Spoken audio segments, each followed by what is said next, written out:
अब तक आपने देखा अक्षत रेवा के करीब आने की कोशिश करता है, जिससे अने को बहुत बुरा लगता है। अब आगे कुछ देर बाद मीटिंग खत्म हो गई। प्रोजेक्ट अने की कंपनी को मिल चुका था। पूरा स्टाफ बहुत खुश था, क्योंकि इतने महीनों से जिस प्रोजेक्ट को पाने के लिए सब लोग इतनी मेहनत कर रहे थे, आज वो प्रोजेक्ट फाइनली उन्हें मिल चुका था। अनय ने पूरे स्टाफ से कहा, आज हमारे इस अचीवमेंट के लिए मैंने आज शाम एक पार्टी ऑर्गेनाइज की है। सभी को आना है। टाइम एंड एड्रेस में सबको मेल कर दूंगा। अब सब घर जाओ और पार्टी की तैयारी करो। Let's enjoy this moment. Party का नाम सुनकर सभी लोग बड़े एक्साइटमेंट से एक दूसरे के साथ बातें कर रहे थे, लेकिन रेवा अनय की ओर गुस्से से देखी जा रही थी। अनय ने रेवा की ओर देखकर मुंह बनाया और अपने केबिन में चला गया। सभी स्टाफ मेंबर्स अपने अपने घर के लिए निकल गए। चलो घर जाना है। रेवा ने बिना एक नज़र अनय की ओर देखे कहा, आप जाइए, मैं खुद आ जाऊंगी। मुझे आपके साथ नहीं आना। रेवा की ये बात सुनकर अनय ने ऊंची आवाज़ में कहा, तुम आ रहे हो या तुम्हें उठाकर ले जाऊं? आप मुझे धमकी दे रही हैं अनय? खबरदार मुझे हाथ लगाया तो। मैंने कहा ना, मैं आपके साथ नहीं आऊँगी, मतलब नहीं आऊँगी। मुझे आसाम की पार्टी के लिए शॉपिंग करनी है, रेवा ने कहा। अनय ने रेवा की बात को अनसुना किया और उसे अपने गोद में उठा लिया। अनय के इस मोमेंट को लेकर रेवा शौक में थी। रेवा ने चिल्लाते हुए कहा, अनय छोड़िए मुझे, मैं कह रही हूँ, मुझे नीचे उतारिए। अनय ने रेवा की बातों को इग्नोर किया और आगे बढ़ने लगा। कुछ दूर जाकर अनय रुक गया और रेवा से कहने लगा, छोड़ दूँ तुम्हें? रेवा ने झट से अपना सर किसी छोटी बच्ची की तरह हाँ में हिला दिया। अनय रेवा को छोड़ने ही वाला था, तभी रेवा ने जोर से चिल्लाते हुए कहा, अनय नहीं, मुझे मत छोड़ना। आपके दिमाग का आटा ढीला हुआ है क्या? आप मुझे यहाँ छोड़ने वाले थे? सीढ़ियों पर मैं गिर जाती तो? अनय अगर ज़्यादा जुबान चलाई ना तो यहीं से नीचे फेंक दूंगा। करूँ ऐसा? अनय ने रेवा को धमकी देते हुए कहा। अनय की ये बात सुनकर रेवा ने अनय के कंधे पर अपने पकड़ बनाते हुए कहा, नहीं नहीं प्लीज, मैं आपकी हर बात मानूंगी, पक्का, जिद नहीं करूंगी। Good girl. वैसे तुम?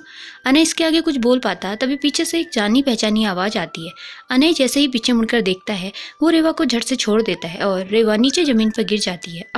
अनय क्या कर रही हैं आप? आपको मेरा वेट कैरी करना नहीं आता? कोई फ़ायदा नहीं है आपके इस बॉडी का, सब कुछ वेस्ट चला गया। रेवा ने अपनी कमर को पकड़ते हुए कहा, ये सब हो क्या रहा है? तुम दोनों यहाँ कर क्या रहे हो? और अनय, तुमने रेवा को अपनी गोद में क्यों उठाया था? आज सुबह एक्सरसाइज नहीं की थी क्या? कार्तिक ने पूछा। वो कुछ नहीं, छोड़ उसे। मुझे बता, अनु किधर है? अनय ने रेवा की ओर अपना हाथ बढ़ाते हुए पूछा। अनु पार्टी के लिए तैयारी करने के लिए घर गई है। मैं अभी निकल ही रहा था, तभी तुम दोनों को देखा। वैसे बताओ ना, तुम दोनों यहाँ कर क्या रहे थे? कहीं फ्यूचर प्लानिंग तो नहीं कर रहे? कार्तिक ने तिरछी नज़रों से अनय की ओर देखते हुए पूछा। Future planning? कैसी प्लानिंग? रेवा ने मासूमियत से पूछा। अरे कुछ नहीं, वो तुम्हारे काम का नहीं है। अब चलो जल्दी से, वरना फिर से उठाकर तुम्हें नीचे गिरा दूंगा। अनय की ये बात सुनकर रेवा ने अनय की ओर गुस्से से देखा और नीचे चली गई। कुछ देर बाद दोनों भी विला पहुंच गई। रेवा बिना कुछ कहे अपने रूम में चली गई और बड़बड़ाने लगी, आज की पार्टी में मैं क्या पहन कर जाऊंगी? मेरे पास तो अच्छी ड्रेस भी नहीं है, ना ही कोई मैचिंग की नेकलेस और इयररिंग्स। तभी एक सर्वेंट दरवाजे पर नॉक करके कहता है, ने आपके लिए भेजा है। उस सर्वेंट ने बैग टेबल पर रख दी और वहाँ से चला गया। रेवा ने वो बैग देखी। उसके अंदर एक बहुत ही pretty party wear off shoulder gown था। वो गाउन इतना सुंदर था कि रेवा को पहले ही नज़र में पसंद आ गया था। उसके ही साथ साथ बाकी भी कई ज़रूरत की चीज़ें उस बैग में थी। रेवा का चेहरा खुशी से खिल उठा। दूर खड़ा अनय ये सब देखे जा रहा था। आज मैं पार्टी में इतनी सुंदर दिखूंगी ना कि सबकी नज़र मुझ पर ही होगी, रेवा ने अपने आप से कहा। शाम को रेवा रेडियो कर अपने आप को आईने में निहार रही थी। उसने अपने बालों को बन बनाया हुआ था और आगे की बालों की कुछ लटें उसके गाल चूम रही थी। आंखों में गहरा काला काजल सजा हुआ था। होंठों पर हल्की सी लिपस्टिक लगी हुई थी। Finally I am ready. कितनी खूबसूरत दिख रही हूँ मैं। हाय, मुझे किसी की नज़र न लगी, रेवा ने खुद को आईने में देखते हुए कहा और कमरे से बाहर चली गई। तभी उसने देखा कि एक सर्वेंट अनय के रूम के बाहर अपने हाथों में कपड़े लेकर खड़ा था। रेवा ने उस सर्वेंट से पूछा, क्या हुआ, आप ऐसे बाहर क्यों खड़े हो? उस सर्वेंट ने घबराते हुए कहा, दीदी वो सब दरवाज़ा नहीं खोल रहे, उन्हें ये इस्त्री किए हुए कपड़े देने थे। दीजिए, मैं दे दूंगी, अब दूसरा काम कीजिए, रेवा ने कहा। अनय के कमरे में जाकर कपड़े बेड पर रख दिए। जैसे पीछे वो मुड़ी, वो अनय से टकराकर नीचे गिरने ही वाली थी। तभी अनय ने उसे कमर से पकड़ लिया और उसे अपनी ओर खींच लिया। जब अनय ने रेवा को देखा तो बस देखता ही रह गया। अनय सब कुछ भूलकर बस रेवा में खो जाना चाहता था। आज रेवा की खूबसूरती कुछ ज़्यादा ही बढ़ चुकी थी। मुझे निहारना हो गया हो तो अब मुझे छोड़िए। रेवा की ये बात सुनकर अनय अपने होश में आया और उसने रेवा को खुद से दूर कर लिया। तुम मेरे कमरे में कर क्या रही हो? चोरी करने आई हो? अनय ने पूछा। चोरी करने के बारे में अभी तक नहीं सोचा था, लेकिन आपका प्लान बुरा नहीं है, रेवा ने कहा और वहाँ से जाने लगी। तभी अनय ने रूम का दरवाजा बंद किया और रेवा के करीब बढ़ने लगा।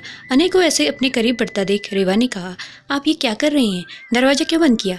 आपके दिमाग में चल क्या रहा है? आप मेरा फ़ायदा उठाने की सोच रहे हैं? अगर ऐसा कुछ सोच रहे हैं तो मैं इसके आगे की रेवा कुछ बोल पाती। अनय ने उसके होंठों पर अपनी उंगली रखते हुए कहा, अगर एक और शब्द भी आगे कहा ना तो तुम्हें अब डेमो दूंगा जिसके बारे में तुम सोच रही हो।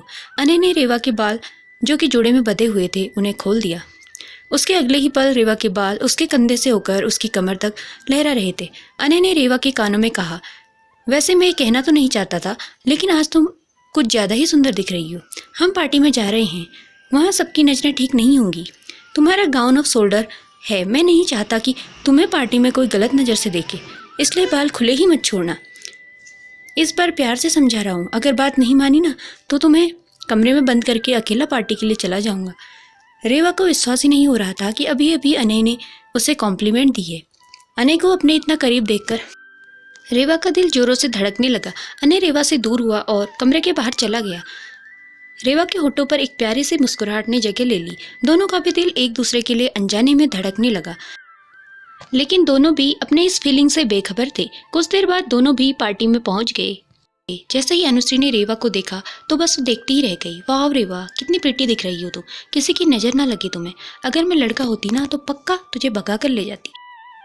अनुश्री की इस बात पर कार्तिक ने कहा, तुम रेवा को भगाकर अगले जन्म में ले जाना, इस जन्म के लिए तो तुम मेरी हो। थैंक्स अनु, तुम भी कम सुंदर नहीं दिख रही। रेवा ने कहा, अच्छा चलो प्रिटी गर्ल्स पार्टी एंजॉय करते हैं, कार्तिक ने दोनों से कहा और उन्हें अंदर ले गया। अंदर सभी लोग डांस कर रहे थे। जैसे ही रेवा अंदर गई सबकी नज़रें रेवा पर ही लॉक हो गई। वाह यार, कोई इतना खूबसूरत कैसे हो सकता है, वहाँ खड़ी एक लड़की ने कहा। तभी वहाँ अक्षत आया और रेवा से बात करने लगा। आज तुम बहुत सुंदर दिख रही हो, इतनी खूबसूरत कि चाँद भी तुम्हारे सामने फीका पड़ जाए। अक्षत की इस बात पर रेवा ने एक स्माइल दे दी। कुछ दूर खड़ा हुआ अनय रेवा और अक्षत को हंसते हुए देख रहा था। ये अक्षत खुद को समझता क्या है, जब देखो तब रेवा से चिपकता रहता है। अनय ने एक ड्रिंक का सिप लेते हुए कहा, ओ तो तुझे जलन हो रही है? अनुश्री ने पूछा। नहीं नहीं, तुम कुछ भी क्या बोले जा रही हो, मैं क्यों जलूंगा? अनय ने अपनी नज़रें चुराते हुए कहा, देख अनय, काफ़ी सालों से जानती हूँ तुम्हें, तुम्हारी नस नस पता है मुझे, तुम्हें रेवा से प्यार हो गया है। इतने सालों में पहली बार तेरी नज़रों में जलन देख रही हूँ। रेवा की जगह अगर किसी और लड़की ने तुझे थप्पड़ मारा होता ना तो तू उसे अपनी नज़रों के सामने बिल्कुल बर्दाश्त नहीं करता, लेकिन तुमने रेवा को अपने साथ अपने घर में रहने दिया। ये जलन उसके लिए तुम्हारी फिक्र, कंसर्न, ये सब प्यार नहीं है तो और क्या है? नो, तू ये एक्सेप्ट नहीं करेगा, लेकिन इसके बारे में एक बार ज़रूर सोचना, जवाब अपने आप मिल जाएगा। प्यार सिर्फ लाइफ में एक बार आता है और बहुत कम लोगों के नसीब में होता है। अगर मिल जाए ना तो उसे खोने मत देना, अनुश्री ने कहा और पार्टी एंजॉय करने लगी। सभी लोग पार्टी एंजॉय कर रहे थे, लेकिन अनय की नज़रें बार बार रेवा को तलाश रही थी। अनय ने पूरे पार्टी में देखा, लेकिन रेवा उसे कहीं नज़र नहीं आई। ये कहाँ चली गई? कितनी बार कहा है इसे कि मेरी नज़रों से दूर मत जाना, लेकिन ये मेरी बात मानती कहाँ है? अनय बड़बड़ाया और अपना बाहर जाकर रेवा को कॉल करने लगा। अनय रेवा को कॉल कर ही रहा था, तभी उसे किसी की आवाज़ सुनाई दी। ऐसा लग रहा था मानो कोई किसी की आवाज़ दबा रहा था।